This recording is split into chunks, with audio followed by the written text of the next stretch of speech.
Marvel has gone through various phases of poor storytelling and overblown set pieces, and to mostly poor results, box office and performance wise. Their best performing movie, Spider Man No Way Home, whilst was entertaining, lacked true originality, relying heavily on fan service without a clear direction of the future of the MCU. And each and every other title has been flawed, either in small or huge ways. Thunderbolts, Marvel's latest attempt to resurrect a dying franchise, chooses a different pathway to execute its goals. A movie that really only has two clear acts as opposed to the typical three-act structure that most Hollywood movies use, chooses the path of character work to save the MCU. But does it work? Well, the title of this video suggests so, but let's delve deeper. Now, what truly makes an action set piece memorable? Is it the CGI, the booms, the punches, the superpowers? Or is it less complex than that? Is it a moment like this? Or like this? Iron Man. For me, moments like this stick in the memory, and not because of their exuberance, it's because of the characters. Thunderbolts leans heavily into hitting you with character work, and does it in a very brash nature. Yelena is sarcastic, logical, and sad. Red Guardian is loud, whimsical, and funny. Fake Captain America is arrogant and angry. Bucky is Bucky, and this character, well, she's just kind of there. As for Bob, well, he's a problem that we'll talk about soon.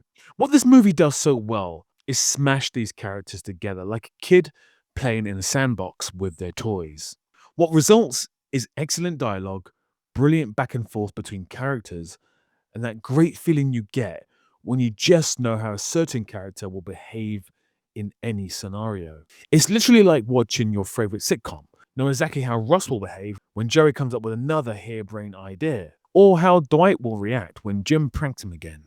It is a comforting feeling that is hard to create as a writer or a filmmaker, but just like the original Avengers movie, it is done expertly. The star of the show here is Elena, and more notably, Florence Pugh, who chews through scenes here like it's her third week on stage in a Broadway play after 3 months of rehearsals. She is sharp and full of heart, and absolutely this phase's new Iron Man. Someone who is flawed, but you can feel their regret and their willingness to change. And speaking of change, meet Bob. Oh, how they've changed him from the comic book. Bob is Sentry. For those of you who don't know, Sentry is amongst one of the most powerful characters in the Marvel folklore, almost unbeatable. In this movie, they rein him in a lot. He's certainly not as powerful, well, not yet at least, and they also give him a very clear backstory which shaped his characteristics. Now, I'm not a comic book fan, so I don't know the ins and outs of this character, but the movie version, I feel, was a bit of a problematic character. Bob, or Sentry, starts off as a compelling character, with the main team finding him by chance in a vault. His initial interactions with this ragtag crew are fun and showcase his potential, but as the movie progresses, his character becomes more passive, and the film folds him into an internal struggle that ultimately limits his impact as the antagonist. Now, I think the best way to describe the movie is entertaining. But what this movie does so well with its characters is that you get to know a lot about the characters from their snarky, playful banter. It's not just banter for the sake of it. And therefore, we spend the first act of this movie with action-heavy set pieces that show both character and backstory.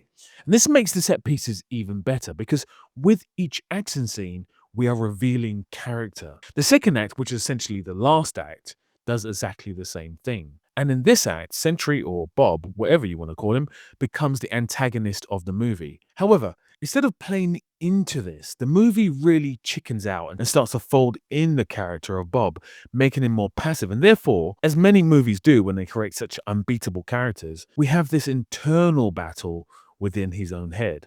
Because, quite frankly, this group of misfits can't be a fully functioning Sentry. And thusly, we have our movie's ending. Although it must be said, each set piece in this movie feels earned and feels like you've learned something new about the characters. Even our quasi-antagonist in Valentina Dufontaine feels lived in. She feels like a truly formed character. Now, I've heard criticisms of actress Louise Dreyfus' portrayal of her, but I think she's perfect as Valentina, especially in this movie. Now, I want to touch on just two last points before I conclude. The first being that the movie having just 2 acts is a little offbeat. Most Hollywood movies have the 3-act structure in place, and this gives you good structure and a nice rounded storyline. And it could be said that if you look at this movie broadly, it does have 3 acts, especially if viewed through the eyes of the character Elena. However, I would have to contest this because when the movie starts off, she is in disequilibrium, and then by the end, she is in equilibrium. Most movies start off with the character being in equilibrium and then go into disequilibrium and then go into equilibrium. Almost commonly a beginning, a middle, and an end. This movie only really has a beginning and an end. Most movies follow the traditional 3-act structure: beginning, middle, and end. Thunderbolts deviates from this, functioning more like a 2-act story. While you could argue that the second act mirrors the third with the arrival of the film's climax, there's no true middle section, aside from a brief 5-minute sequence when Bucky first meets the group. Now, this might go a long way to explaining why many critics of the movie feel like the last part of the movie is a bit of a letdown. And that is because there is no last part of the movie. It's missing a 3rd act. I actually think that, whether intentionally or unintentionally, this was a smart move on behalf of the film. It really helps the movie get its point across. And the second point is that the movie is quite clearly inspired by Eternal Sunshine of the Spotless Mind. From the quirky facial expressions of Lewis Pullman, who plays Bob/Sentry, that remind me of Jim Carrey, to Florence Pugh's hairstyle and the fact that she's British, that is very reminiscent of Kate Winslet's character in the film. Down to the way they shot a lot of the film sequences in the second act, where we're taken through the mind of Bob, which is almost identical to Spotless Mind, as well as the erasing of memories and the entering of the void that are done in a similar fashion. And this is not a criticism, it is just an observation. Now, I might be way off with my observation, but honestly, I don't think I am. So does the excellent character work in Thunderbolts save the MCU? Definitely not. There's a lot of damage still to be fixed, but it is undoubtedly the best Marvel movie since Endgame. And it did leave me excited for Fantastic Four, especially with its second post-credit sequence. And how did Thunderbolts manage to pull this off? Very simple. Characters.